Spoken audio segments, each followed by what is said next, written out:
Ok, donc voilà, c'était pour vous mettre un petit peu en haleine à travers mon autre compte. Et là, du coup, je vous fais ça sur le... J'ai récupéré le compte Force Plaza Coaching. C'était pas moi qui étais dessus, donc je pouvais pas venir de suite me connecter là-dessus. Et du coup, lui va venir sur celui-là. Ça sera beaucoup plus simple que l'autre. Donc j'espère que vous avez pu faire justement le suite. Il n'y a pas grand-chose, hein. Il y a besoin de juste switcher le truc et puis voilà. Donc... on t'attend lui là, donc je pense que tu vas pouvoir me voir. Je regarde, tac, parfait. Donc hop, on va regarder ça. Ben, je vais recevoir son invitation. Boum.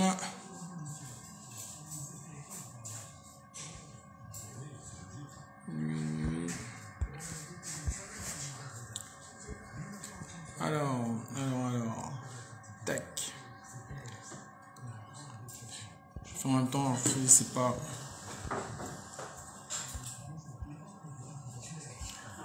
évident. Hop.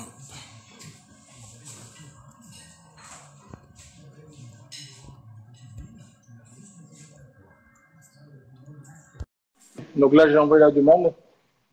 Désolé, ça. La cagnotte, elle est sur Litchi. Ouais, vous avez toujours le lien dans le profil en fait, dans la page. Vous avez dans la page, vous avez marqué à la fin du profil, vous avez le lien de la cagnotte Litchi. Donc vous pouvez suivre. De toute façon, quoi qu'il arrive, hein, même si la cagnotte elle n'arrive pas avec vous à 930 euros, c'est pas grave. Nous, on va compléter. De toute façon, le matériel, quoi qu'il arrive, il partira. D'accord? Donc, vous inquiétez pas pour ça. Louis, si tu m'entends, je t'ai envoyé une demande. Je ne sais pas si tu l'as reçue ou si c'est en attente. Et si jamais ça ne marche pas, envoie-moi toi une demande et comme ça tu arrives directement sur le live. Ça marche? Faut que tu regardes sur le côté ajouter ou participer et voilà. Le son, vous m'entendez pas très bien? Si? C'est bon? Ouais. Donc à mon avis, s'il y en a qui m'entendent bien avec le son et d'autres qui m'entendent pas bien, c'est que c'est votre son qui est pas bon en fait. Il y a un doute, il n'y a pas de doute. Hein. Donc la qualité son n'est pas bonne. Le son est pas haut.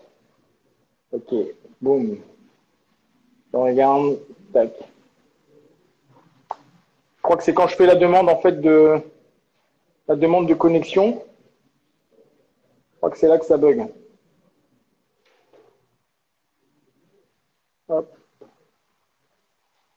tac. Je vais inviter. Ok, hop. Je vais inviter.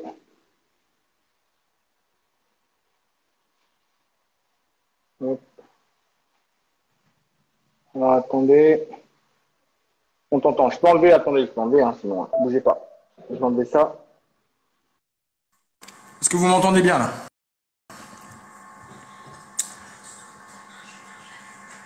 Alors, Louis, boum, je relance.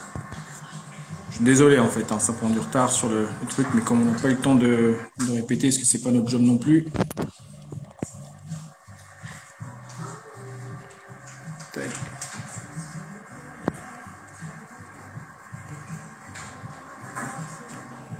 Je n'arrive pas en fait à envoyer j'arrive pas à envoyer sur lui. Tac.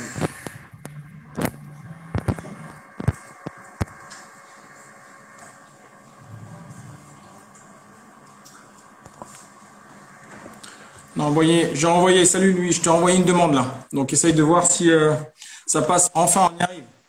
Tu m'entends bien? Tu m'entends? Enfin. Ouais. Moi, je t'entends Enfin, bien. parfait. J'ai enlevé mes écouteurs parce qu'apparemment, tu sais, avec mes écouteurs, ça faisait un peu d'écho. Donc je pense, reste avec tes écouteurs, moi je reste comme ça. Enfin, c'est toi qui vas parler, donc on t'entend bien. Ça marche? Ok, enfin, désolé du retard, en fait, il y a eu un petit micmac, c'est moi avec l'autre compte, etc. Donc, les présentations, en fait, il va se les présentations vite fait. Donc, moi, ça me fait vraiment plaisir d'avoir lui avec nous ce soir, parce que comme je vous le dis, on essaye de faire toujours des lives de qualité. Là, on a quelqu'un de qualité maintenant qui a quitté le Grouco, qui a quitté les commandos marines, qui vient de sortir un livre qui est hyper intéressant, et je vous le dis une fois de plus, vraiment, je l'ai dévoré. J'aime bien. Souvent les livres. Attends. C'est bon? Il y a beaucoup d'images. Beaucoup d'images. Ouais. C'est pour ça. Et du coup, c'est des livres, en fait, je suis pas du, comment dire, je lis rarement des livres des gens qui sont passés par le même cursus sur différentes choses, mais là, c'était hyper intéressant. Donc, avant de commencer avec les questions, Louis, je te laisse te présenter très rapidement. Allez, Ouais, ça marche. Donc, je m'appelle Louis Saillant, j'ai 34 ans. Moi, je suis entré en commando à 23 ans, après un passage dans l'armée de l'air où je suis rentré à 20 ans. J'ai fait 10 ans dans les opérations spéciales. Et là, actuellement, je suis encore militaire pour quelques temps. Voilà, donc on va pouvoir se poser des questions. Le seul truc, c'est que bon, il y a des questions, comme je suis encore en service, j'ai un devoir de discrétion par rapport à certaines questions. Donc voilà, m'en voulez pas si parfois certaines de mes réponses sont un peu évasives sur certains sujets, notamment les géographies et les temporalités. Voilà. ok, parfait. Et comme je disais, lui, en fait, bah, je t'ai vu arriver en tant que jeune officier à Trépel et Exact. du coup, je crois que tu es passé aussi entre nos mains avec Isma quand après j'étais à la cellule sport de combat, notamment dans les Ouais, reconditionnements opérationnels et c'était cool. exactement. Ah ouais, C'était cool. moi j'aime beaucoup ça. J'aime beaucoup les sports de contact. J'en ai fait pas mal et c'est vraiment un truc qui me plaît. Ouais. C'est top. Ok, allez, je commence avec les premières questions.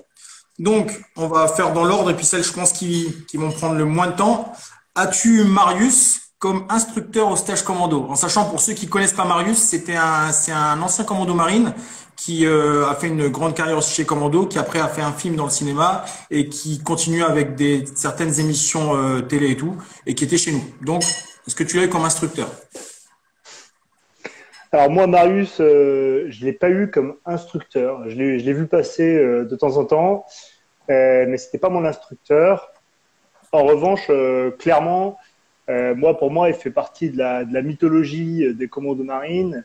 Et comme beaucoup, j'ai vu le reportage avec Marius et je connais la plupart de ses phrases par cœur là-haut dans ton caisson. Voilà.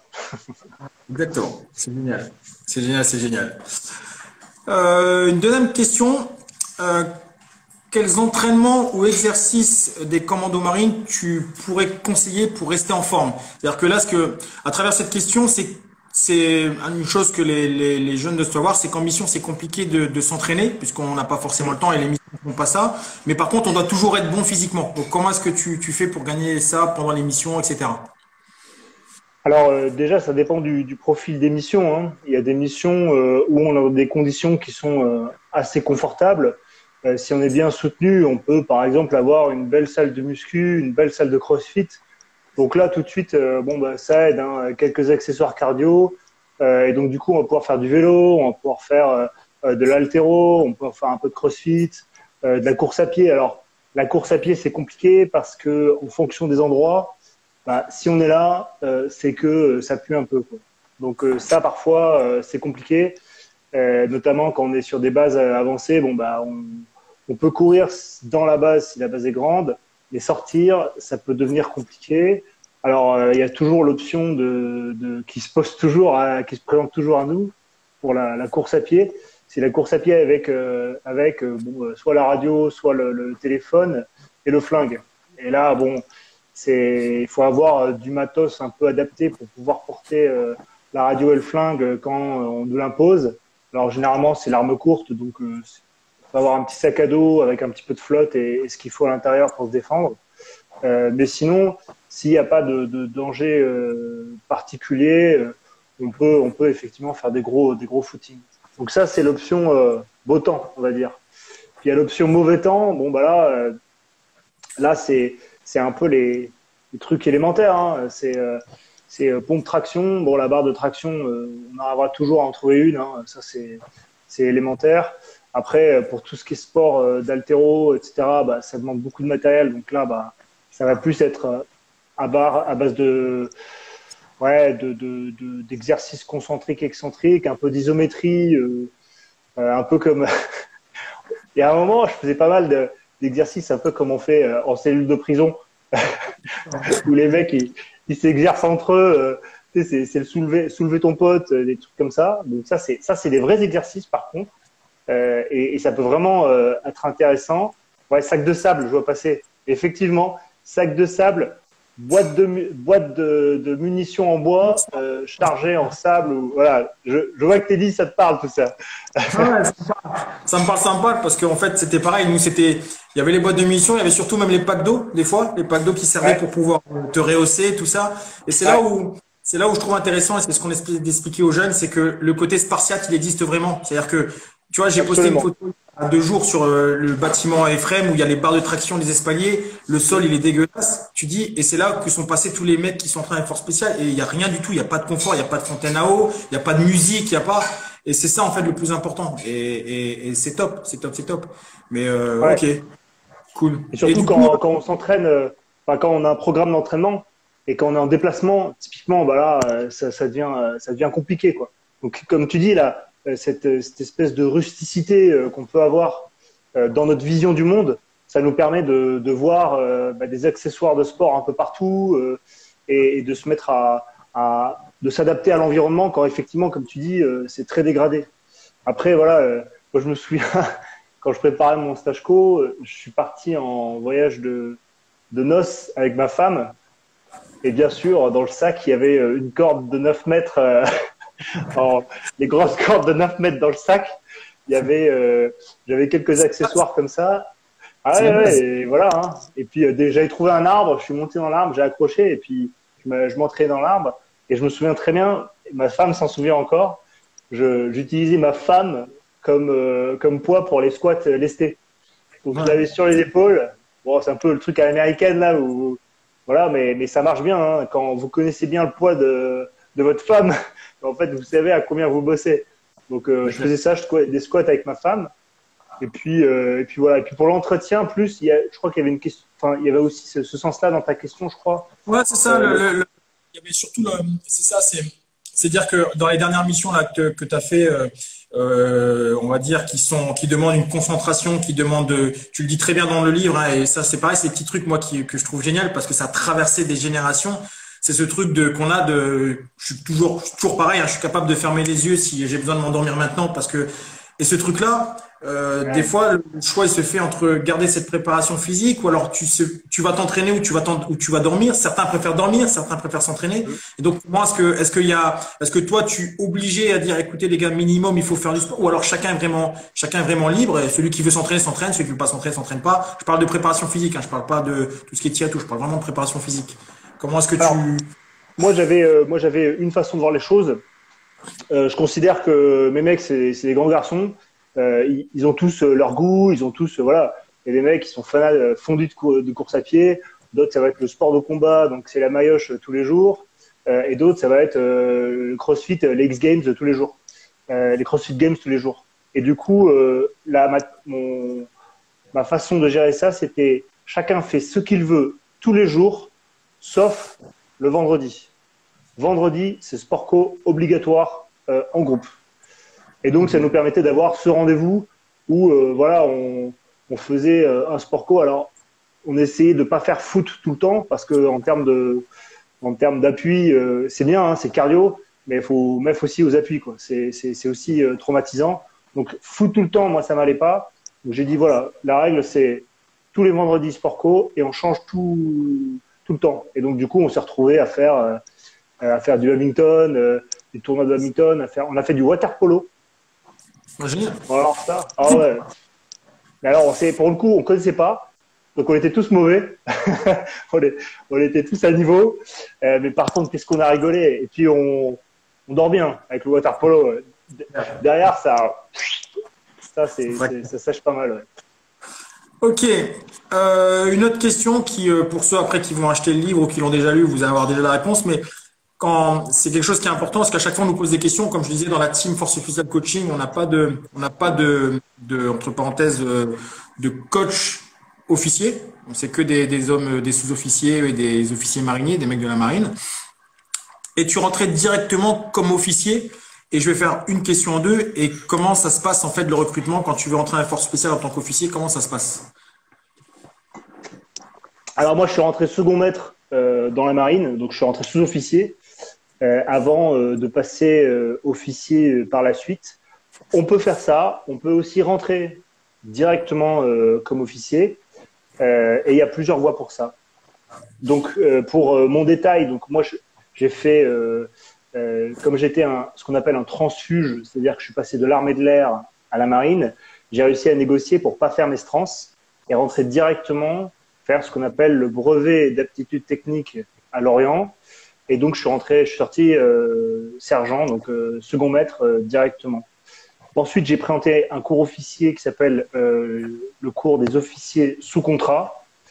Donc ça, c'est une possibilité qui s'offre jusqu'à 27 ans quand on est officier marinier ou quartier-maître de la flotte. Du coup, c'est un truc sur concours. Il y a une entrée externe et une entrée interne.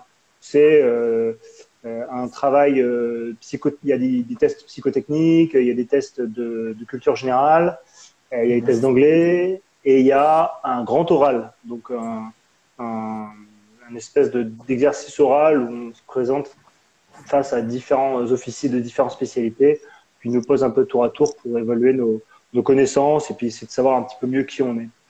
Voilà, donc ça c'est le cours OSC. Donc on peut rentrer directement au OSC, hein, c'est une possibilité. Après, il y a l'autre version qui est donc la version de carrière. Donc OSC, c'est un contrat qui fait généralement 7 ans, puis encore 7 ans, et puis on peut se faire activer derrière, donc on peut devenir de contrat derrière. Et il y a l'autre filière qui est la filière généralement du concours pour lesquels préparent les prépas grandes écoles, donc c'est classes préparatoires des grandes écoles. Donc là, tu fais donc maths sup, maths spé. Bon, il y a un concours pour les lettres aussi, ceux qui aiment bien, qui sont plutôt littéraires. Et ensuite, là, c'est un concours qui est beaucoup plus gros dans la mesure où derrière, ça débouche sur une carrière dans la marine avec un contrat de 25 ans, donc c'est beaucoup plus long, et des prises de fonction qui sont plus rapides pour des postes à responsabilité qui vont arriver plus vite. Voilà. Donc, c'est pour les gens qui ont vraiment une grosse capacité intellectuelle quand ils arrivent à mobiliser ça, ça leur permet voilà, d'avoir un cursus très riche et très dense. D'accord. Et je vois une question voilà. Justement qui concerne ça. Il y a marqué peut-on faire OSM? Alors oui, ça c'est une autre version. On peut aussi faire OSM. Alors, OSC, c'est pour les gens jusqu'à 27 ans. OSM, donc ça veut dire officier spécialisé de la marine. Et ça, c'est pour les anciens sous-off, donc les anciens, on appelle ça les officiers mariniers supérieurs. Et donc là, il faut avoir un certain temps de boutique. Alors, je suis pas certain du temps, donc je vais pas vous dire de bêtises, mais c'est quelques années du grade de premier maître qui correspond à adjudant. Et là, vous passez un concours dans votre spécialité. Alors, contrairement aux autres concours dont on a parlé, c'est un concours où vous restez dans votre spécialité toute votre carrière. Alors que les autres, vous pouvez basculer de spécialité.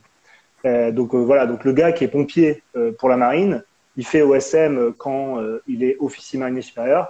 Et là, il devient officier pour les pompiers et il aura uniquement des fonctions pompiers par la suite. Pareil pour les commandos, pareil pour les mecs dans l'aéro, sur les bâtiments de surface, les sous-marins, etc. D'accord. Et toujours pareil dans ce truc-là, pour toi, en fait, moi je fais vite fait une petite parenthèse là-dessus, c'est que à l'époque, quand j'étais encore au commando, tout au début, hein, dans les années 2000, les officiers qui arrivaient, c'était vraiment, on va dire, c'était plus notre chef de groupe, vraiment le premier maître. Il y avait un premier maître ancien, donc les gens, c'était lui qui dirigeait le groupe, et l'officier était vraiment plus en arrière, même dans la partie quand on travaille et tout, il n'était pas vraiment impliqué dans le groupe, quand je dis impliqué dans le groupe, pour entrer dans les colonnes, etc., etc. Là, à travers le livre, je vois en fait que l'officier, et c'est ton choix et c'était ton pris parti, était vraiment impliqué avec ces mecs. Et du coup, actuellement, pour toi, est-ce ça va avec la question qui est, quelles sont les qualités requises, on va dire, pour un officier dans les commandos? Est-ce qu'un officier dans les commandos peut avoir, tout en ayant un profil de carrière différent des hommes du rang, on va dire la même adrénaline, le même contact en entraînement, etc., on va dire pas un homme du rang, mais qu'un opérateur. Est-ce que maintenant ça a changé justement? Est-ce que c'est à travers ton livre, je vois qu'il y a certaines situations où tu es presque comme un opérateur en fait, tu es l'opérateur, mais ton chef. Ouais. En fait, je pense que c'est comme beaucoup de choses dans la vie, c'est une question de personnalité et c'est une question de goût. Il y a des mecs qui vont, par exemple, avoir du mal à se mettre dans l'aspect technique du métier, parce que le métier de commando, c'est quand même un métier très technique. Aujourd'hui, on bosse avec des éléments hyper technologiques, sous forte pression. Franchement, faut quand même, voilà, faut déjà avoir des bonnes capacités pour appréhender tous ces différents milieux, qu'on soit en bateau, en véhicule, en parachutisme, enfin voilà, c'est plein de milieux différents qu'il faut appréhender. C'est beaucoup de techniques à connaître, donc ça c'est très difficile. Et ensuite, l'autre aspect, c'est que l'expérience aide beaucoup. L'expérience fait que bon bah quand on est expérimenté, ben, en fait, on finit par la force des choses par connaître son domaine, d'avoir vu beaucoup de séquences différentes, et donc on acquiert une certaine expertise dans le domaine. Donc, je pense que un officier qui, par exemple, aime beaucoup la technique peut très bien s'impliquer dessus voilà, dans la technique qu'il va employer dans son groupe. Il doit même s'impliquer pour connaître. Maintenant, c'est peut-être pas son goût, il a peut-être pas de facilité là-dedans. Auquel cas, bah, il se mettra peut-être un peu plus en arrière pour avoir plus la vision longue ou pour gérer des situations un peu différentes que des situations très techniques. Par exemple, pour gérer des situations logistiques compliquées entre les hélicos, les avions, les drones, des choses comme ça. En fait, en sociologie, il y a un truc qui s'appelle le seuil de Peters. Le seuil de Peters, c'est un seuil qui indique que quand tu rentres dans une entreprise, par exemple, et que tu gravis les échelons, en fait, tu vas avoir différentes fonctions en fonction des échelons.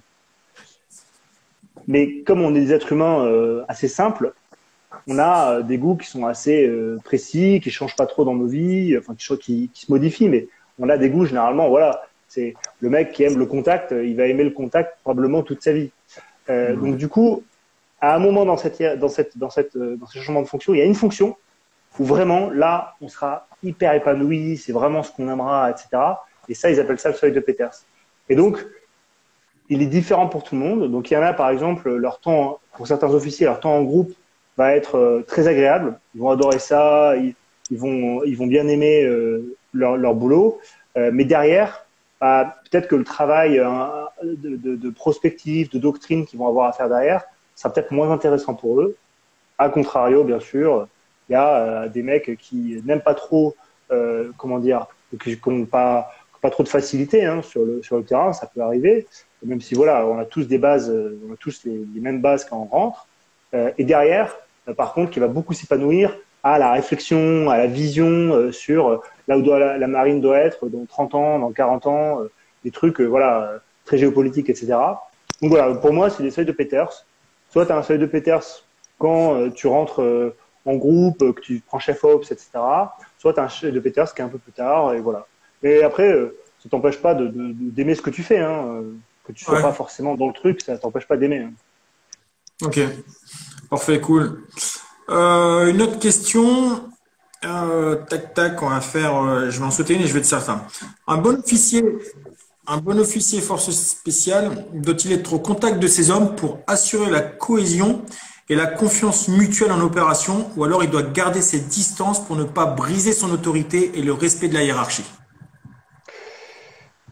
Ah, j'avais vu cette question, je la trouve intéressante. Dans le livre, je crois que tu parles à un moment d'un petit truc comme ça. Ouais. En fait, le contact dans certaines situations, il est obligatoire. On n'a pas le choix. On peut garder une certaine distance, toujours, c'est des choix, mais on mentira jamais. C'est impossible de mentir à des mecs quand c'est comme par exemple quand on joue au rugby. T'as beau être le capitaine de ton équipe, t'as beau avoir une place différente que les autres, il y a un moment quand t'es dans le ruck, quand t'es dans la mêlée, en fait, tu vas pas pouvoir mentir et te mettre en scène. Donc on va savoir de quel bois tu es fait. Et donc ça, je pense que c'est un peu la clé de lecture qu'il faut avoir pour ce truc-là. C'est globalement qui tu es vraiment. Si tu fais de la mise en scène toute la journée, voilà, comment dire, si par exemple la vie du groupe pour toi c'est secondaire par rapport à, je sais pas, un autre truc dans ta vie, on va le sentir. Les gens qui vont bosser avec toi vont sentir ça. Et donc ça, tu pourras pas mentir. Donc tu auras beau prendre de la distance ou au contraire être très proche avec les gars, on va sentir qu'il y a un truc qui colle pas. Ouais. Tu vois ce que je veux dire? Enfin, moi, c'est ma vision. Après, voilà, ça n'engage que moi. Mais du coup, voilà, le tout, je pense que c'est vraiment, outre les histoires de distance, c'est vraiment d'apprendre à aimer ces hommes, mais à les aimer vraiment. Pas juste les aimer parce que, bon, bah voilà, on est obligé de passer un peu de temps ensemble. Bon, bah, voilà, c'est vraiment apprendre à aimer ces mecs pour pouvoir être le plus épanoui avec eux. Et après, les histoires de distance, bah, c'est pareil, hein, c'est des histoires de personnalité. Moi, j'adorais passer les soirées avec mes mecs, etc. Et ça m'empêchait pas le lendemain matin de mettre une cartouche au mec parce qu'il avait fait de la merde. Enfin, c'est le jeu, quoi. Hein. C'est comme ça. Hein. Bien sûr, bien sûr. Et une question aussi, une question qui est intéressante, toujours pareil, c'est alors il y en a plusieurs, mais je vais parler de celle-là. Je trouve qu'elle est cool. Euh, Quelle est ta mission la plus marquante? Sans forcément rentrer dans le détail, mais surtout marquante, qui peut être marquante sur plein d'aspects différents. Mais pour toi, quelle a été la plus marquante? Il y en a, alors il y en a une dont je parle pas dans le bouquin, mais qui m'a pas mal marqué par plusieurs aspects. Le premier, c'est, je vais faire référence au bouquin de Chris Kyle, American Sniper. Voilà, donc c'est un bouquin dans lequel il raconte ses guerres en Irak. Et le gars, bon, clairement, c'est un énorme guerrier. Et il parle à un moment d'un espèce de sentiment d'invulnérabilité. Et donc ça m'avait interpellé quand il avait dit ça. Et son sentiment d'invulnérabilité le quitte le jour où il prend une balle dans le casque. Et du coup, son casque s'affaisse, ses JVN s'affaissent et il voit plus rien. Donc l'espace d'un instant, il croit qu'il est aveugle parce qu'il y a une confusion, etc. Et donc il se dit putain, en fait j'ai été touché, je suis aveugle. En fait, je suis pas invulnérable.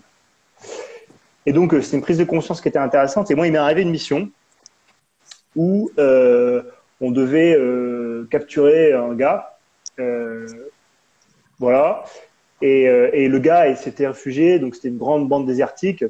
Enfin, il y avait un petit peu de verdure, mais grande bande désertique. On est arrivé en hélico.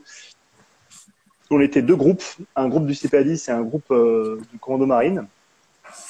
Et à un moment, on s'engage dans une zone très dégagée où il n'y a pas de couvert. Et le gars commence. Alors le gars s'était fait tirer dessus parce qu'il avait tiré sur les hélicos. Et donc du coup, les hélicos avaient répliqué, sauf qu'il était dans un espèce d'endroit avec beaucoup de pierres qui le protégeaient. Et donc le gars, ils n'arrivaient pas à l'avoir. Donc il tirait des obus de 30, hein, donc c'est hyper impressionnant. Les tireurs d'élite qui passent, qui tirent dessus, etc. C'est très impressionnant. Et le gars était planqué au milieu des rochers et il continuait à répliquer. Alors déjà, je me disais, bon, le gars, si déjà les avions, ça ne va pas le toucher, c'est chaud. Ah ouais, c'est chaud. Et puis surtout, le mec, il est énervé, quoi. Enfin, quand on commence à te tirer dessus au calibre 30, enfin, moi, perso, je reste caché et j'attends que ça passe, quoi. Je mets mon parapluie et j'attends que l'orage passe. Et le gars, il a répliqué. Donc, impressionnant. Et à un moment, on traverse le glacier et en fait, on se dit, on était à 300 mètres du gars. Donc, c'était assez loin, en fait. Et en fait, on entend les balles siffler. Et ça siffle vraiment. Et en fait, moi, je me mets à genoux, j'essaie de me planquer un peu parce que c'est un glacier, donc enfin, c'est une étendue sans abri.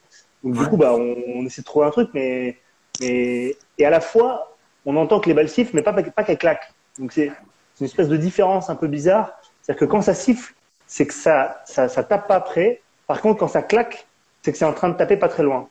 Et donc ça siffle. Donc on se dit, ça passe, mais et donc on se poste quand même. Et là, je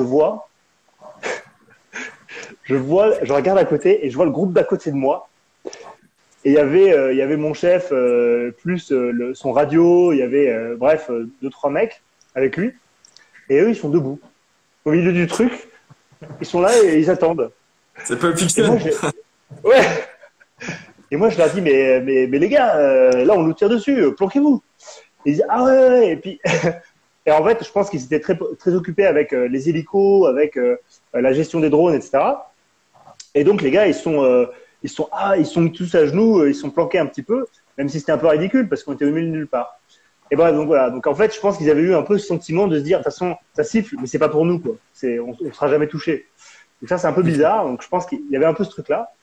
Et le deuxième truc qui m'a interpellé dans la mission, c'est quand on est arrivé sur le mec. Donc on a fait une progression qui était hyper longue parce que le mec, bon, il tire dessus à 300 mètres. Ça fait 300 mètres à franchir, c'est très long. Surtout quand ça claque, enfin quand ça tire, surtout ça siffle de temps en temps. Et on arrive sur lui. Et après, je sais pas, on a mis 45 minutes quoi à franchir 300 mètres. Et on arrive sur lui et je vois le gars. Et en fait, le gars, il avait eu bon, alors c'est un peu gore, mais on va pas rester longtemps dessus. Mais en fait, il avait plus de pieds. Ses pieds avaient été sectionnés, alors soit par un obus, soit par des éclats. Enfin bref. Et le gars avait continué. Alors, je sais pas s'il avait rampé ou s'il avait marché ou quoi. Mais il est mort en combattant, ça c'est sûr. Et le mec n'avait plus de pieds, quoi. Et il avait continué malgré ça. Et moi, j'étais là, mais est-ce que moi, je serais capable, si on m'arrachait les pieds, de continuer le combat comme il l'a fait, à tirer sur les hélicos, quoi. Et j'ai trouvé ça vraiment hyper impressionnant. Et voilà. Et puis on a continué la manip un peu derrière, mais bon, voilà. Ça, c'était vraiment les trucs qui m'ont marqué. D'accord. Bon, bah, c'est cool. Par contre, il avait encore les mains, donc il pouvait tirer. Ah ouais, le gars il se battait, hein. Le gars il se battait. Ah bah il est mort, hein. Le mec voilà, il est chez Dieu le Père, là. Ok. Autre question qui est intéressante aussi. Alors, moi, à l'époque, ouais, il n'y en avait pas, je crois qu'il n'y en a toujours pas, mais comment tu expliques le faible taux de féminisation chez les commandos marines? Alors, si je me trompe pas, quand on dit le faible taux de féminisation, si on parle au sein des forces spéciales, d'après ce que je sais, je crois qu'il n'y en a toujours pas chez les commandos marines. Je parle au niveau des colonnes d'assaut, etc. Après, il peut en avoir peut-être, on en a dans le soutien, secrétaire, etc. Et comment t'expliques ça en fait? Est-ce que c'est le stage qui est trop dur, le stage qui est pas adapté, ou le stage comme normalement ce qui est toujours d'actualité, c'est qu'il n'y a pas de différence entre les hommes et les femmes en fait. Donc tout simplement, comment Ouais. tu Alors moi j'ai la même version que toi. C'est-à-dire que il y a le barème du stage commando, c'est un barème unisexe. Donc c'est le même pour tout le monde. Donc les femmes peuvent se présenter. Alors là, Teddy, tu vas falloir que tu m'aides parce que moi, j'avais entendu la légende qu'une femme avait tenté une fois. On m'avait dit que c'était une espèce de triathlète ou un truc comme c'est ça, ouais. ça. C'est ça. Ouais, t'avais entendu ça aussi, hein? C'était très forte et qui c'était une triathlète qui faisait beaucoup de trail et tout, qui faisait beaucoup de trail, etc. Elle s'est présentée, je crois, au stage co, mais elle n'a pas réussi. Hein. Il me semble pas qu'elle ait Ouais, réussi. non, Hein. voilà. J'ai la même info que toi, ouais, c'est ça. Donc effectivement, j'avais entendu ça, qu'elle s'était présentée, mais qu'elle n'avait pas réussi. Et tout le monde Alors, avait mis bon, sur elle en fait, à l'époque, c'était quand on savait qu'elle allait dire, tout le monde dit oui, mais elle est très physique et tout. Mais après, comme j'explique, je pense que ça n'a pas changé, c'est que ce métier en fait demande une exigence qui peut pas être une exigence pour les hommes, une exigence pour les femmes, une exigence pour les nains, une exigence pour ceci, pour cela. C'est pas possible. De exactement. toute Non. façon, les nains, au départ, avec le médecin, ils sont arrêtés parce qu'on a une taille minimum. Mais ce que je veux dire par là, c'est que je pense que maintenant, dans les métiers, dans ce métier-là et d'autres, parce que dans d'autres forces spéciales ou d'autres unités d'élite, il y a des femmes qui peuvent jouer notamment au GIGN où elles font du rance, etc. Elles ont certaines, il peut y avoir plein de trucs.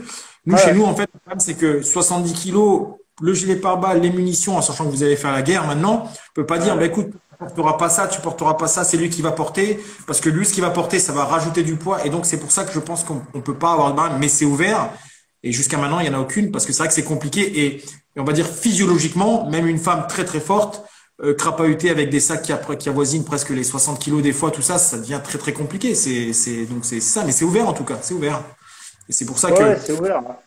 je sais pas si entre temps justement il y en avait qui étaient peut-être arrivés. J'ai pas, tu vois, j'ai pas eu vent de ça, mais et même Non, non. présenté, je sais pas s'il y en a qui se sont représentés, tu vois. Ouais, moi j'ai pas entendu, hormis cette fille là dont moi j'ai pas entendu parler, hein, j'ai jamais vu ni rencontré personne qui avait passé son stage co avec elle ou quoi. J'ai jamais entendu parler. Après, comme tu dis, effectivement, il y a plein d'aspects qui sont compliqués dans le métier, comme tu dis, le poids porté longtemps, loin. Il y a des femmes qui sont très fortes, il y a pas de doute. Et je peux même dire, enfin, moi c'est ma conviction, mais que les femmes sont plus résistantes à la douleur que les hommes. Mais faire ce qu'on fait dans les conditions où on le fait, je vois pas comment. Déjà que la plupart des mecs échouent, je vois pas comment on pourrait s'en sortir. Physiologiquement parlant, comme tu dis, c'est quand même. Et puis faut aussi voir.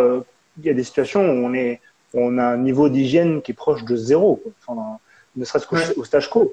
Au stage co, il y a des moments, on se lave pas pendant 2 semaines. Voilà. Hein. Et puis les femmes ont aussi leur cycle biologique. Alors elles peuvent bloquer le cycle, mais il faut assurer une prise de médicaments ou des injections, etc. Donc ça c'est une contrainte de plus. Et si jamais elles ont leur cycle naturel, bon ben là attention. Hein. Ça veut dire qu'il y a 1 semaine dans le mois ou plus. Bon, je suis pas expert en cycle, mais où ça devient compliqué pour elles, quoi. C'est-à-dire que voilà, elles sont indisposées physiquement et du coup, qu'est-ce qu'on fait?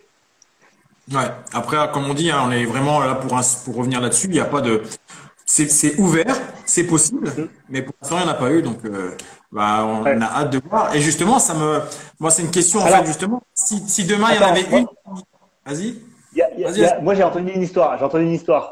Ouais, Il y a une femme névicile.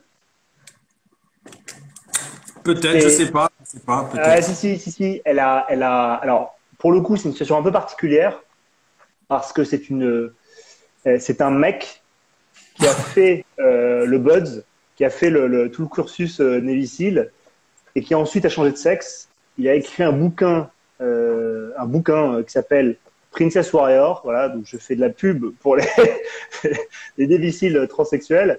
Non, enfin, on s'en branle, mais ce qui est intéressant, c'est que pour le coup, le gars, je crois que son bouquin est vraiment solide. C'est-à-dire qu'il est vraiment, voilà, c'est du sérieux ce qu'il écrit dedans. Et aujourd'hui, il s'est fait intégralement refaire. Putain, voilà, ouais. pour l'anecdote.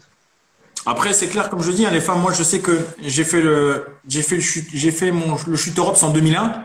Et juste avant moi, il y avait une nana d'un groupe d'élite qui était la première femme chute Europe dans la gendarmerie et dans un groupe d'intervention. Et donc, et elle chutait avec tout le monde, avec sa gaine qui pouvait faire 40-50 kilos. Donc, ouais, c'est possible. Et après, ça, je pense que c'est vraiment la spécificité des différentes unités. En fait, il y en a qui en ont besoin pour certaines choses, il y en a qui n'ont pas besoin.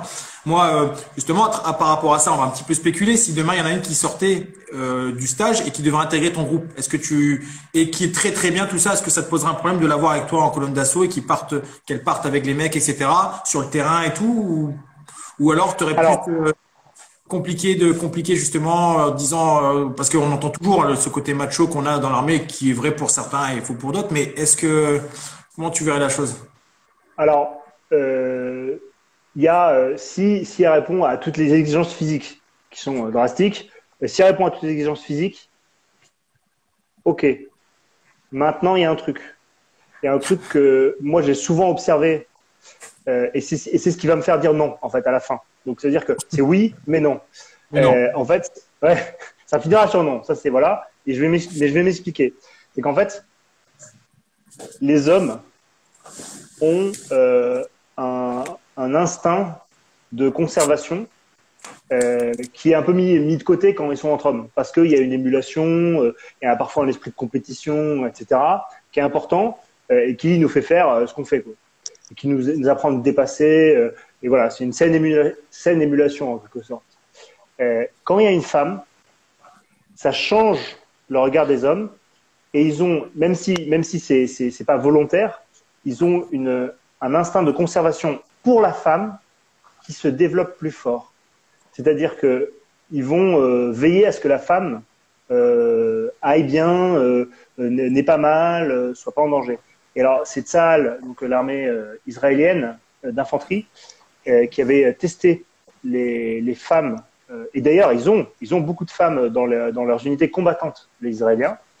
Ils avaient testé les femmes dans les unités en première ligne, donc des unités commando et ce genre.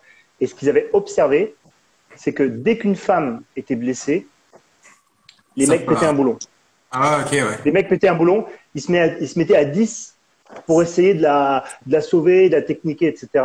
Là où nous, alors, moi, je parle que de ce que je connais, hein, mais nous, on se met, bon, il y en a un qui va techniquer, l'autre, il va garder l'appui, l'autre, il va aider à transporter, il y a un troisième, un quatrième qui aideront à transporter, mais tout est fait de manière très organisée. On sait ce qu'on fait, on l'a drillé, voilà, on va pas sortir du cadre. Enfin, on va s'adapter, mais on va pas. Là, tous les mecs voulaient aider la meuf qui était blessée, et donc les mecs perdaient un peu le sens des réalités dès qu'une femme était en danger autour d'eux. Phénomène intéressant qui me fait me dire, je voudrais pas que ça arrive dans une situation tendue, ce genre de choses. D'accord. Ok, cool. Alors, une autre question. Tac, tac. C'est toujours un peu pareil. C'est sur comment là, je vais la passer parce que c'est sur ces féminisations dans les différents FS. Mais je vais passer à la suivante, qui est, je pense, que ce sera un petit peu plus longue. Que penses-tu de l'avenir de l'opération Barkhane et de l'efficacité des forces spéciales européennes comme la Task Force et Takuba? Voilà, c'est une vaste question. Hein. Donc c'est pour ça, on va essayer d'aller à l'essentiel. Que penses-tu et de suivre de là, tu fais ton schéma dans ta tête. Pour une pipelette comme moi, là, ça va être compliqué. Non, en gros, en fait, quand on parle de l'avenir, alors on va aller loin. On va voir l'avenir sur 2 ans, 3 ans ou. Ouais. Non, mais je vais répondre à la question. Pour Barkhane, aujourd'hui, les forces spéciales sur Barkhane font un gros travail qui ressemble un petit peu à du travail d'infanterie légère. C'est-à-dire aujourd'hui, on n'a plus d'infanterie lourde, on n'a plus d'infanterie légère, on n'a que de l'infanterie. Sauf que l'infanterie légère, c'était l'infanterie qui était en short claquette et qui partait en hélico dans le Djebel algérien, en Indochine, voilà. Donc c'était les mecs qui étaient vraiment tout légers là. Ils avaient juste leur pétard, une petite casquette et puis ils partaient faire le coup de feu. Donc aujourd'hui, alors on n'est pas dans la même configuration, mais néanmoins, le fait d'avoir les hélicos fait qu'en fait on fait des actions de combat qui ressemblent plus à des actions coup de poing que pouvait faire cette infanterie légère. Donc voilà, pour résumer, c'est un peu ce qu'on fait aujourd'hui et je pense que c'est appelé à durer dans le Sahel, alors pour des raisons qu'on va pas aborder ici parce que c'est un peu long, mais voilà. Okay. Et ensuite, ton autre question, c'est sur Takuba. Alors, Takuba, j'ai vu qu'il y avait des Estoniens sur Takuba, donc je suis agréablement surpris de voir que l'Europe envoie ses mecs. Donc ça, c'est plutôt une bonne chose. Maintenant, je pense qu'il faut un peu de temps. Il va falloir un peu de temps pour estimer, voir si ça marche bien. C'est difficile de dire comme ça, boum badaboum, à peine ça commence, de voir si ça a du résultat, etc. Je pense qu'il faut laisser un peu de temps et puis on verra. Et puis le temps, ça permet d'ajuster aussi les choses pour avoir une réponse très précise dans un conflit où les choses sont très délicates. Ok. Une autre question. Penses-tu que les commandos marines utiliseront dans le futur l'embarcation dotée de chenilles entièrement intégrables dans la coque de la société normande, et en fait la société normande, le nom je vais pas le citer, mais qui a séduit l'US Navy. En gros, est-ce que les forces françaises vont se doter de matériel qu'utilisent maintenant les US et ces fameuses embarcations avec des chenilles et tout? Alors, si ça ressemble à un char d'assaut amphibie, pourquoi pas? Mais ça pourrait être pas mal, hein. Un bon char d'assaut, c'est toujours très pratique. Ça permet, il paraît que ça ouvre plein de possibilités. Donc pourquoi pas. Alors maintenant, moi j'ai pas regardé le modèle, je sais pas trop à quoi ça ressemble. J'ai même du mal à visualiser.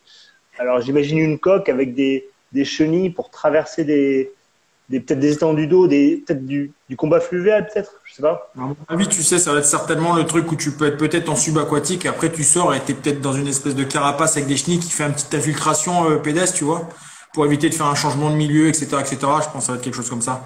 En tout cas, moi, je sais pas. Je vais regarder. Tout ce qui est tout ce qui permettra d'éviter les changements de milieu, ce sera. Moi, je suis plutôt favorable.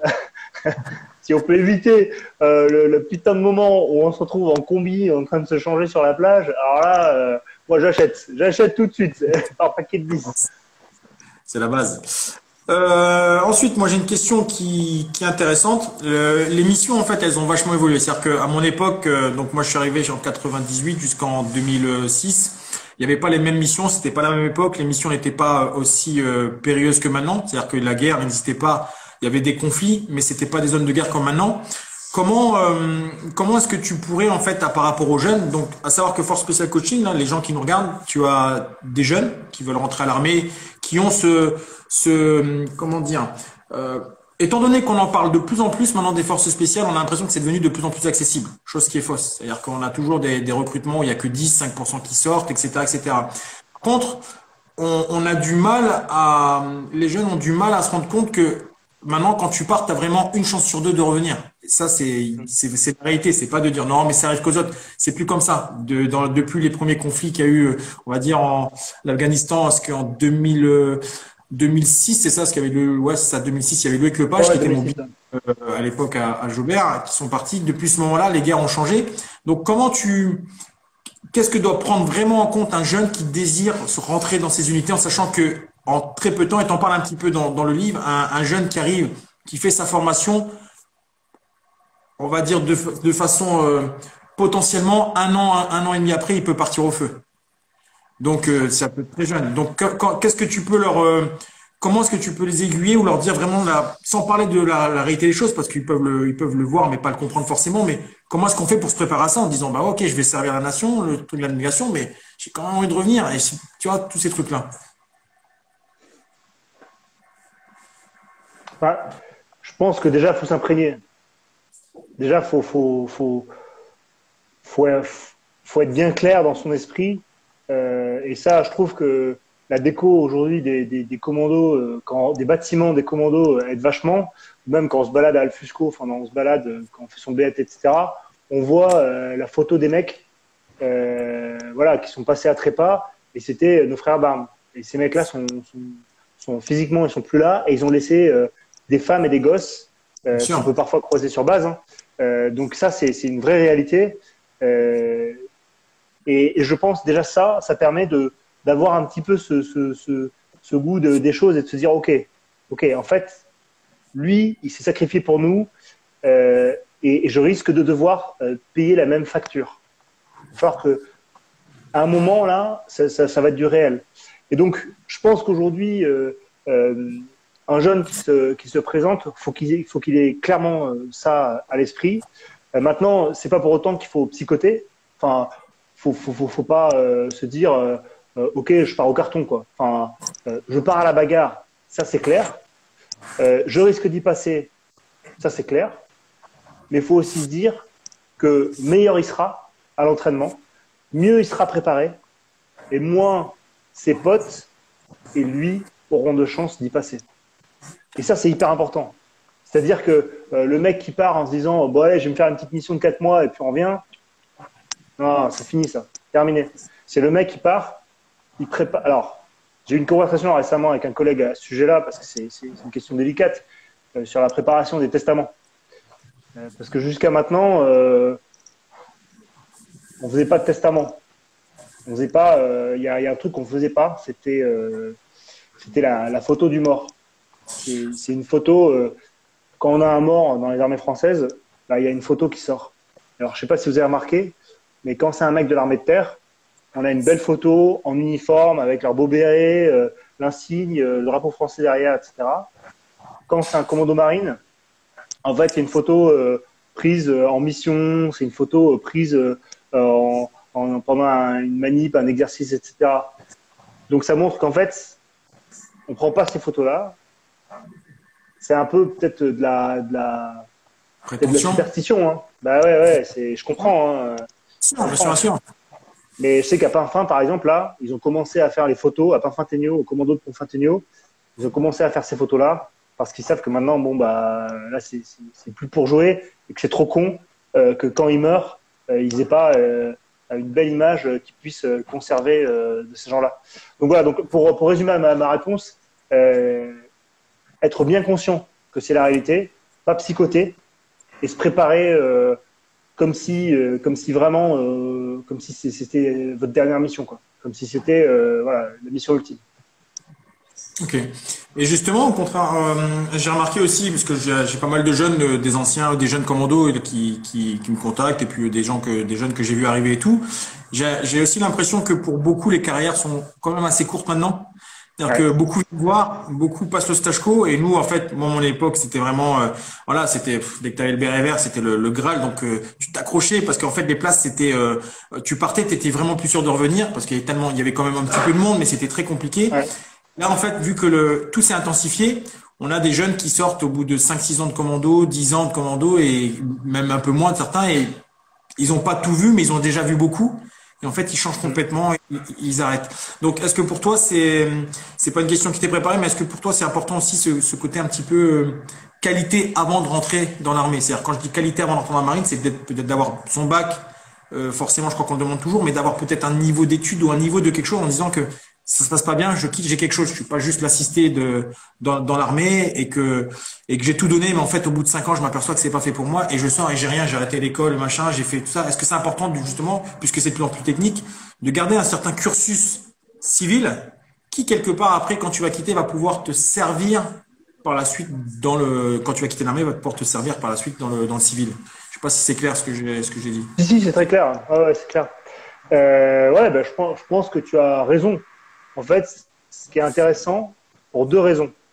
C'est intéressant pour deux raisons ce que tu dis, parce que c'est intéressant d'avoir une compétence avant de rentrer pour effectivement l'après.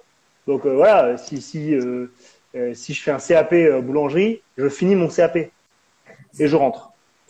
Si vraiment je suis nul à l'école, bon bah ok, bon bah on va rentrer et puis on verra plus tard. Et si j'ai les moyens de m'offrir quelque chose avant d'y aller, ce qui n'est pas le cas de tout le monde, hein, mais voilà, si je peux finir mon CAP, finir mon bac, finir mon BDS, voilà, c'est bien. Et c'est bien pour une deuxième raison, ça c'est mon avis, c'est que une fois que tu es en commando, chaque mec a sa richesse à apporter au groupe. Ouais, Et bien donc, sûr. le CAP boulanger, alors Il va- on peut en rigoler, mais en vrai, en mission, C'est important. attention. Eh ouais, ben oui. C'est la Attends. base. Eh ben oui, ben oui. Donc du coup, je pense que voilà, parce que je dis ça parce que par exemple, moi j'ai appris à, moi j'ai appris à souder, j'ai appris à faire de la maçonnerie en commando, parce que voilà, quand on est au fin fond du désert et machin, on va pas attendre on n'a pas de logistique, on n'a rien, bah on fait tout nous-mêmes. Donc voilà, la bétonnière c'est parti et la soudure c'est parti et puis voilà. Et ça, j'ai pu le faire parce que j'avais des mecs avec moi qui étaient soudeurs, qui étaient maçons. Et ça, c'est des compétences qu'ils ont acquis, qui sont venus au groupe. Et en fait, c'est génial, quoi. Et du Ouais. coup, dans le groupe, tu te retrouves avec une espèce de troupe de 7 nains, tu vois, et chaque nain, il a sa qualité qu'il apporte au groupe. Et ça, c'est génial, quoi. Franchement, c'est magique. Et c'est d'autant plus vrai, et ça je le dis, même des fois maintenant dans le boulot où je suis avec des collègues et tout, c'est que c'est cette force qu'on avait et qu'on a toujours et qui perdure dans les groupes, c'est que quoi qu'il arrive, t'as toujours un mec qui a une solution pour quelque chose parce qu'il a fait ça, il connaît, et c'est ça qui fait la force. C'est que, et je le dis, c'est que c'est vraiment du coup cette cohésion. Et je sais plus, on a une discussion justement hier avec un collègue commando là, on téléphonait tout ça, et on se disait, mais en fait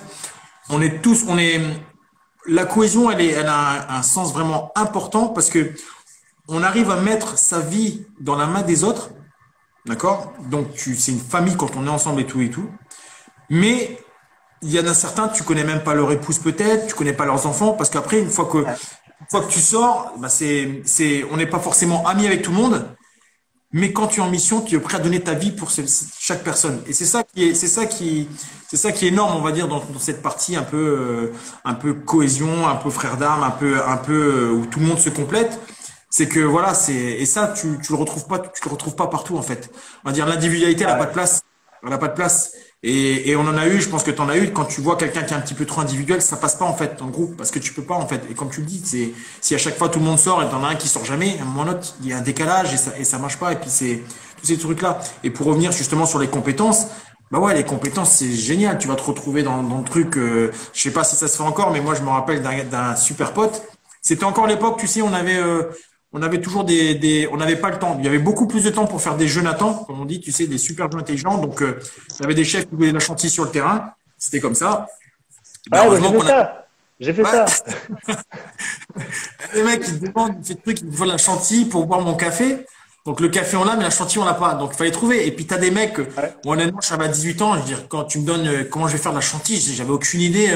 Comme je dis, je suis pas du truc. Et du coup, je voyais un mec avec sa bouteille, donne-moi ça, mais du sucre. Et on se l'a passé, on secouait la bouteille pendant Ouais, les 2 heures d'infiltration. c'est ça. Et à la fin, l'autre, il avait son petit café, on faisait l'exercice, sa chantilly, et voilà, quoi. Mais genre, maintenant, je pense que tu n'as plus le temps de faire ça. Même, tu vois, j'étais passé voir mes collègues d'Uber, des jeunes qui sont arrivés, qui sont à Uber maintenant, et qui sont chefs de groupe. Quand je leur parle de tout ce qu'on faisait un petit peu à l'époque sur des trucs, ils me disent, mais putain, Ted, mais il n'y en a plus le temps de faire ça. Ils me disent ça, Eh ouais, eh tu me ouais. parles, dis maintenant, tu me fais faire ça déjà. Non, on n'a plus le temps. Les mecs, ils ont ça à apprendre. Comme tu l'as dit, c'est très technique. C'est très technique. Donc, ça me fait rire, quoi, ces trucs-là, quoi. C'est assez marrant, ces compétences. Après, comme tu dis, hein, ça fait partie un petit peu aussi des petits rituels, quoi. Quand, Ouais, mais et puis t'apprends. ça J'ai pas existe entendu? quand même, ça existe quand même un peu Ouais, moins en ouais. groupe. Oui, c'est vrai. C'est vrai, comme tu dis, il y a, il y a moins de Jonathan, mais il y a quand même encore cet esprit de démerde incroyable. Ah ouais. Voilà, en fin de manip, le mec, il a son café avec de la chantilly, mais c'est le truc, Ouais. mais Tu te dis je sais comment, pas comment. Ah ouais, ouais, moi, je trouve ça c'est- incroyable. Hein. Et, Je, je vais te raconter un truc, on n'en a pas parlé, j'en ai jamais parlé encore vraiment dans les posts parce que c'est des trucs, tu sais, au fur et à mesure, j'essaie d'indiquer les jeunes. C'est, quand je suis arrivé à Pinfin, en fait, tu sais, nous, c'était les vieux bâtiments, on dormait encore sur base. Donc, quand on arrivait, on était bloqué sur base parce que tu avais des chefs qui dormaient sur base et tout, on vivait, on pouvait pas sortir. Et en fait, à l'époque, quand tu arrives au commando, on avait une boulangerie. Et en fait, les chefs, ils rentraient à n'importe quelle heure le week-end. Et quand ils rentraient, ils te réveillaient, donc il était 3 heures, 4 heures du matin. Et il te disait, il me faut des pains au chocolat avec des croissants. Mais en fait, je me rappellerai toujours la première fois quand il m'a réveillé, mais dans ma tête, je me suis dit, il s'est trompé de chambre. Je dis, moi, je suis pas, qu'est-ce qu'il me donne? En fait, je ne comprenais pas. En fait. J'avais du mal à comprendre. Et j'ai mon pote qui était avec moi, BE, qui est devenu chef de groupe au CTLO, tout ça, qui m'attrape. Il me dit, viens, on y va, je te montre tout ça. Et on part, et en fait, la boulangerie, le mec, il connaissait. Donc, on arrivait, on avait nos pochons, il nous mettait des pains au chocolat, tout ça. On arrivait, le chef, il décuvait parce qu'il avait, était sorti en boîte et tout, il mangeait son pain au chocolat. OK? Puis après, toi, tu vas te coucher, mais tu vas pas te coucher, en fait, parce que après, une fois qu'il a mangé, bah, tu nettoies. Donc, tu sais, et tous ces trucs-là, en fait, c'était une époque qui était différente, mais quelque part, et je l'explique à un moment dans un des posts, moi, avec maintenant du recul et de la maturité, c'est ce petit truc il n'y avait pas les mêmes missions, mais ça te permettait de dire, si tu réussis à chaque fois à rester, à braver ces trucs-là et en groupe, etc., bah après, il n'y a pas grand-chose qui peut t'atteindre sur plein de choses. ouais, Parce que, parce que indirectement, moi, c'est l'école de la vie, hein, comme je dis tout le temps, voilà, ça a été l'école de la vie. Une autre vie, certes, mais c'était l'école de la vie. Et c'est pour ça que j'en rigole maintenant, mais et sur le coup, tu sais, je sais pas, parce que je crois que quand tu as fait ta première mission à Djibouti, c'est quand je suis parti avec le CO Trépel, c'est le sport de combat. Donc tu venais d'arriver, Bon voilà, je voyais un petit peu les jeunes, etc., etc. D'arriver, il y a un mec qui nous sert et tout, tu sais, quand on va bouffer. Et j'explique à un moment dans un des postes, mais mon premier Djibouti, quand je suis arrivé, et je l'ai dit vraiment en toute humilité, les les 3 premières semaines, je savais pas si je voulais rester en fait. Parce que je suis ouais. arrivé, les mecs de Trépec, ils avaient fait 7 mois, c'était des Golgoth, ils avaient passé 7 mois de musculation. T'arrives, tu dis putain, c'est quoi ça? Ensuite, le mec, il me parle des œufs durs, du fromage, des olives noires, des olives vertes. Lui, il mange pas ça. Il faut se lever, il faut aller vérifier les chiottes. Puis je dis putain, je comprends pas. L'autre, il me donne après, il me dit, il faut aller changer des ampoules. Je dis, mais je suis pas électricien. Il me dit, mais c'est pas grave. Aujourd'hui, t'es. Non, tu sais, tout ce truc-là. Mais en fait, quand t'es jeune, tu Ouais. comprends pas. Tu te dis, mais waouh. Et c'est pour ça que tu le dis aussi dans ton livre. Et justement, on va vite fait en parler encore 5 minutes. C'est ce fameux truc. Et moi, c'est comme ça que j'ai ressenti. Le stage co, c'est vraiment une petite étape en fait. C'est l'étape, c'est Ah ouais, dur, ouais. c'est une petite étape. Et quand je Ouais. pense qu'en toi, quand tu arrives en bas, c'est là où tu te dis, putain, ça monte de fou, quoi. Ah ben oui, c'est clair. Tu te rends compte qu'en fait, le stage co, ça te permet de traverser la gare, d'arriver au quai de la gare, et en fait de monter dans le TGV. Et quand tu arrives en bas, tu montes dans le TGV en fait. Et là, tu es là, wow, ok. Et là, tu as 10 000 trucs à apprendre. Enfin, c'est notre vie, hein, mais bon. Après, tous ces trucs-là, je pense que ça fait aussi partie des traditions. C'est comme, on a une arrivée à Djibouti qui est particulière.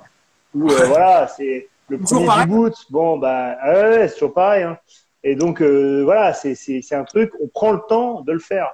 C'est une fois, voilà, on se fait un peu bahuter quand on arrive, mais au moins, bah, on n'oublie pas, quoi. Et puis, c'est une tradition qui reste, et puis on passe à autre chose, quoi. Voilà, le reste de Djibouti se passe, et on fait nos manips, etc. Mais il y a toujours ce petit moment. Je pense, c'est comme le tordage de badge. Mais ça, j'espère que c'est toujours pareil.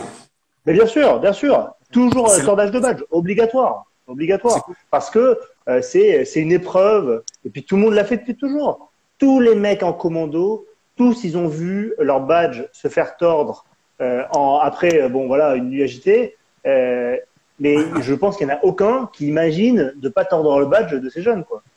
Enfin, c'est élémentaire. De toute façon, il faut que ça perdure tout ça. Ça fait partie de l'ADN et quand tu perds ta ADN, je vais terminer avec ça sur la partie de ton bouquin et c'est ce que j'expliquais, c'est ce que je t'expliquais, c'est que tu as fait ton stage co presque 10 ans après moi. Il y en a qui l'ont fait récemment.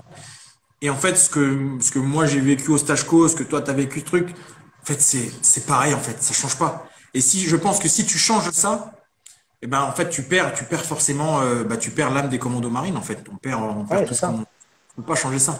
Et c'est génial. Ah oui, c'est ça, parce que le stage co, à chaque fois, ça va chercher les mêmes choses. Tu vas chercher la foi. Tu vas chercher la foi au fond de l'eau. Et donc ça, t'as pas le choix, quoi. Il te faut de l'eau, il te faut un instructeur et il te faut un mur breton. C'est inévitable. Il y a des trucs. C'est quand t'es fatigué, c'est quand t'as faim, c'est quand t'en as marre, c'est quand t'es obligé de porter le sac de ton pote, etc. C'est des moments qui arrivent et à chaque fois t'es obligé de faire des petits sacrifices. Ok, bon bah là je vais sacrifier un peu de sommeil pour faire le quart.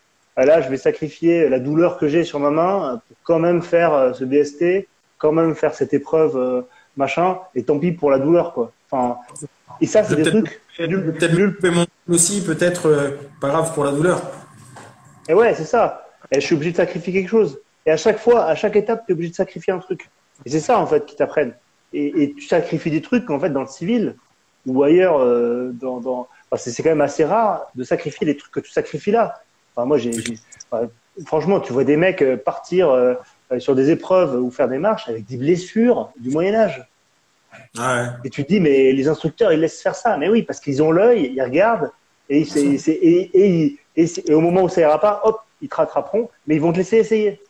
Ils vont te laisser essayer. Partout ailleurs, les mecs, ils te diraient, non, toi, t'es blessé, infirmerie, ça va s'infecter, non, tu dégages, non. Là, les mecs, ils sont là, ouais, t'es blessé, ben, j'en ai rien à branler. Tu veux continuer? C'est ça la question, en fait. Ils veulent pas savoir si t'es blessé ou pas, ils s'en branlent. Eux, ce qu'ils veulent savoir, si tu veux continuer. Et ça, c'est très différent. La question qu'il y a derrière, c'est est-ce que tu veux faire un sacrifice de plus pour ton béret vert? Et ce sacrifice-là, t'es prêt à le faire pour ton béret vert? C'est ça la vraie question qu'ils ont derrière. C'est clair. Et tu le dis très bien dans un bouquin et j'ai bien rigolé, justement, quand j'ai bien rigolé. Pas pour le pauvre gamin, mais quand tu marques sur le stage co, le mec qui tombe juste avant toi et tout. Moi, c'est pareil. Je me rappelle un qui était tombé et je crois qu'il s'est fracassé 3 fois de suite le crâne avec le PM et en fait, il est tombé du parcours, ça a claqué. Il y avait du sang de partout. Et en fait, il regarde avec ses yeux de petit chat l'instructeur en disant, l'instructeur va dire, non, mais t'as un peu de sang, va à l'infirmerie. Il a dit, tu fais quoi? Monte. Donc, le mec, il remonte. Donc, déjà, moralement, il était attaqué. Il y a du sang qui coulait de partout. Moi, je passais sur l'autre corde. Donc, j'ai vu, voilà, il retombe une deuxième fois. Bam! Le PM, il lui retombe sur l'arrière du crâne. Il ouvre le crâne derrière. Mais tu sais, mais moi, je me rappelle, je me dis, putain, tu sais, c'est chaud quand même. Tu dis, ouais, le mec, ouais. Putain, t'as 20 ans, quoi. Et bon, en fait, lui, il a pas terminé de toute façon, mais il s'est fracturé 3 fois le crâne en faisant 3 fois le BST. Et bon, c'est pas passé, mais par contre, il est monté 3 fois et voilà, quoi. Ouais. C'est clair que. Et ça, tu le vois, et ça, tu vois ça nulle part ailleurs. Tu vois ça nulle part ailleurs. Là, le mec, il se fracasse une fois le crâne, allez, terminé, infirmerie, petit bobo, suture et compagnie. Là, le mec, c'est le seul endroit au monde où le mec, il peut pisser le sang partout, dire je continue, et avoir un mec avec un béret vert et une veste anglaise qui lui dit ok, vas-y, continue. Pas de problème. C'est clair. Bravo. Et ça, c'est incroyable. j'avais eu un moment que j'aimais bien au sujet du béret vert et du stage co. C'est une nuit où il y a un instructeur qui s'était occupé de nous. Donc les instructeurs à tour de rôle s'occupent de nous la nuit parce qu'ils peuvent pas tous faire ça et il faut qu'ils se reposent. Mais nous par contre, bah voilà, c'était toutes les nuits l'instructeur. Voilà. Et là, cet instructeur cette nuit-là, il nous avait réveillés toutes les heures, donc c'était épuisant. Bien sûr, on descendait, on allait se baquer, donc on se mouillait intégralement, on remontait, on était trempé, il fallait qu'on se change. Une fois qu'on était au sec, il nous réveillait et on redescendait. Enfin bref, voilà. Donc ça, toute la nuit. Le matin, l'instructeur, on ne pouvait plus l'encadrer. On se disait, on était tous en train de faire des plans dans nos têtes pour savoir comment on pouvait le supprimer, mais pour que ça passe par l'accident. Tu vois, on se disait, ok, lui, je vais crever les pneus de sa voiture, je vais couper les câbles de frein. Voilà, on était fous, on était fous. Et l'instructeur, il sort, il nous regarde. On était tôt le matin, donc rassemblés derrière le stage, on commençait la journée. Et le mec nous regarde et nous dit,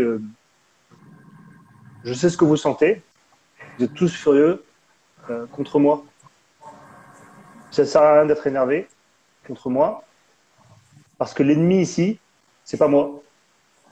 L'ennemi ici, c'est vous. C'est chacun de vous. Et je me rappelle, ça m'est resté. Le mec, il a dit, ok, en fait, c'est pas lui, c'est toi. Toi, est-ce que tu es capable de faire une nuit de plus, de faire un réveil de plus, d'aller te baquer une fois de plus? Et lui, il fait son job, en fait. Toi, tu es volontaire. Toi, à l'instant où tu dis, ok, j'arrête, hop, tu dégages. Ah bah ouais, le mec… Et t'as un petit déjeuner chaud et tout, donc t'es bien. Exactement, c'est le rêve.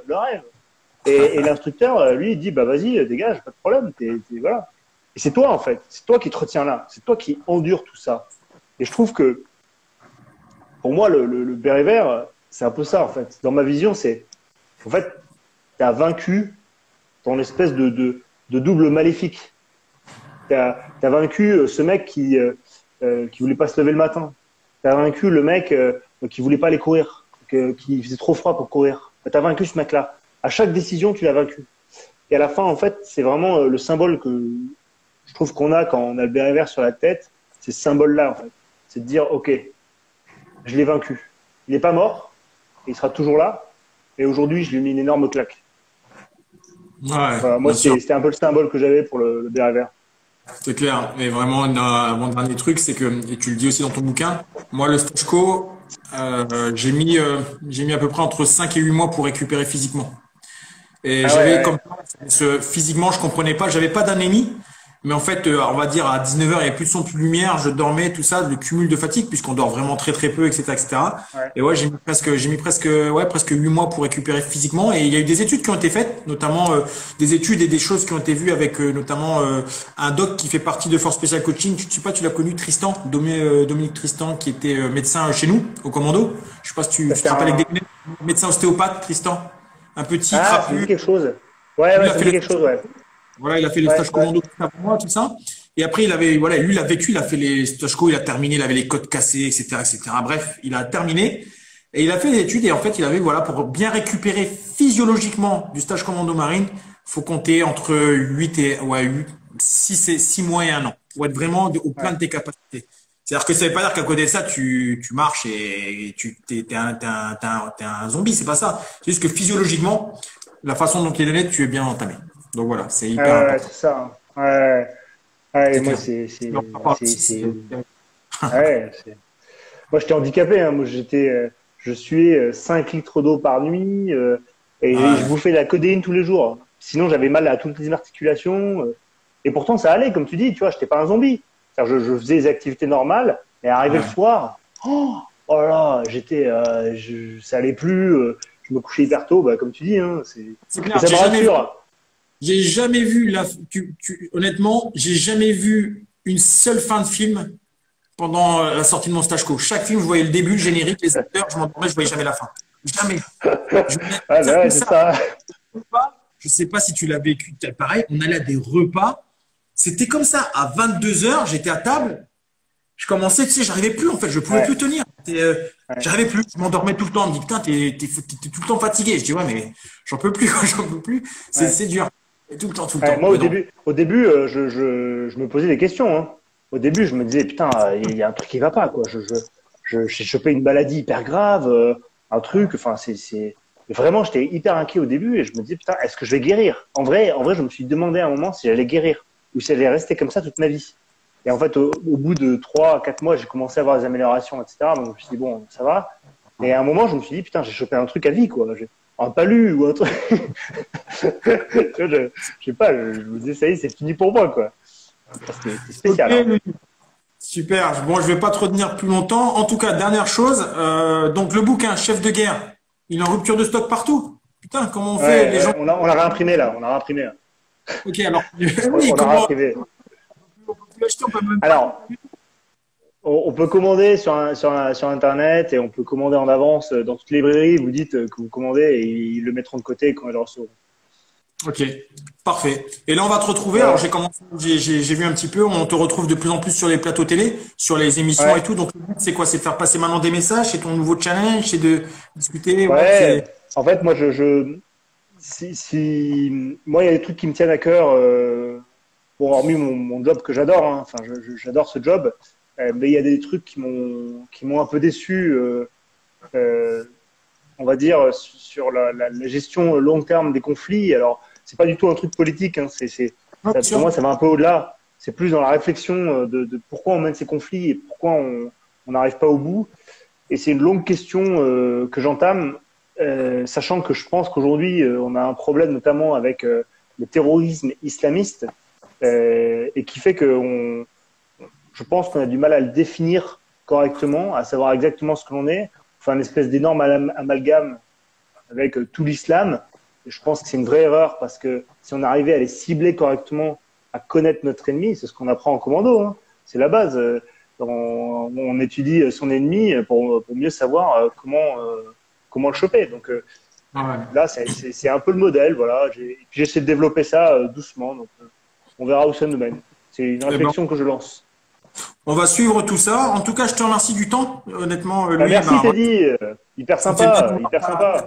parce que quand je t'ai vu arriver, tu avais ta petite tête de pompon là, à Trépel, sans barbe, Ben tout ouais, jeune. attends, si j'enlève la barbe, je ressemble à un gamin de 12 ans, alors putain, c'est le bordel. Non, c'est cool, c'est cool, c'est cool. Et puis, bah, je te dis à très bientôt. Merci. J'encourage, voilà, je vais rester 2, 3 minutes avec les gens pour leur dire pour le bouquin et tout. Et puis on te suit. Et puis, bravo pour tout ce que tu as fait, justement, bah, pour nous, hein, pour la sécurité, on va dire, de tous les gens, toute la France et tout. C'est hyper important. J'espère que, non, en tout cas, moi, si là, j'étais jeune et que je voulais m'engager, ben, tu m'as motivé, hein, c'est cool. Et il faut pas l'oublier, en fait, c'est que pendant que là, nous, on discute tranquillement, tu as des gens qui sont dehors à l'étranger, peu importe les unités, qui sont en train de crapahuter dans des trucs de merde et tout, et qui vont rentrer et qui se battent pour nous, en fait, pour notre sécurité. Ah Et bah ça, complètement, c'est complètement, vraiment, je suis bien d'accord avec toi. voilà, c'est le message fort que j'essaie toujours de faire passer, c'est que on est là, on est en confort, on fait un live.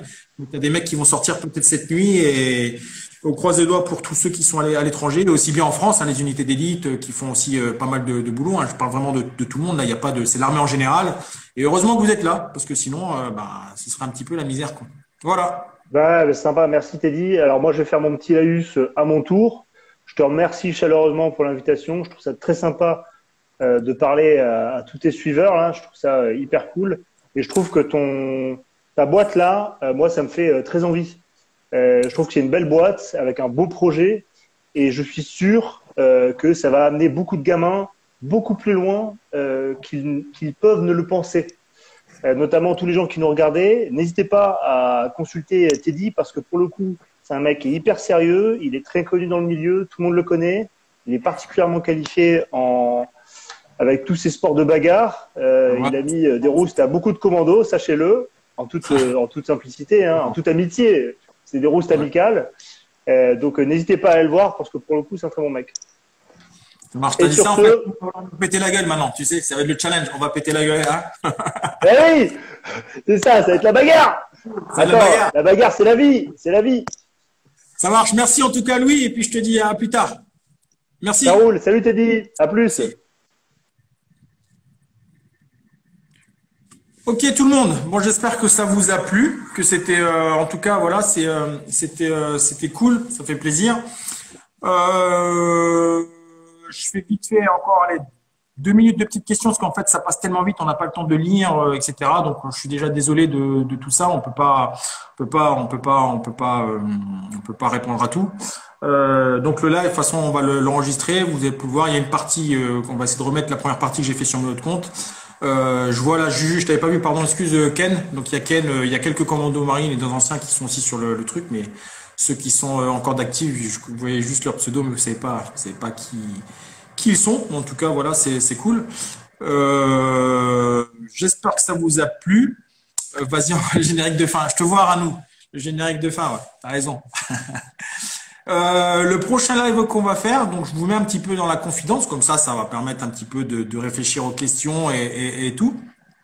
Et comme vous êtes encore sur le live, ça vous permet justement d'avoir des petites choses en avant-première. Je vais faire un live avec un très très bon copain à moi qui a fait une grosse partie de on va dire sa rééducation en sport de combat lorsqu'il a été blessé à la guerre. C'est Julien, pardon. Julien B, que vous avez vu, qui a sorti le bouquin qui s'appelle Des hommes d'action, qui a été blessé par balle lors de la mission HK35 où Jonathan Lefort est décédé, Strong est décédé. Julien était le premier à monter dans les escaliers avec Strong. Il faisait partie justement de la colonne et il a été blessé. Donc il sera cagoulé parce que il est encore d'active.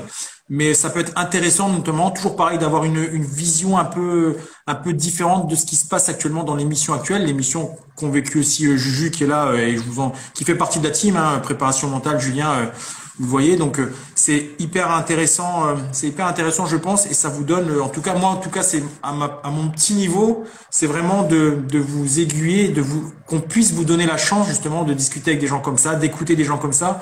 Ça peut que vous servir, ça va pas vous desservir, mais ça peut que vous servir.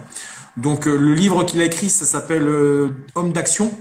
Le livre des hommes d'action, le livre de Julien B, et le livre de Louis, c'est Chef de guerre. D'accord?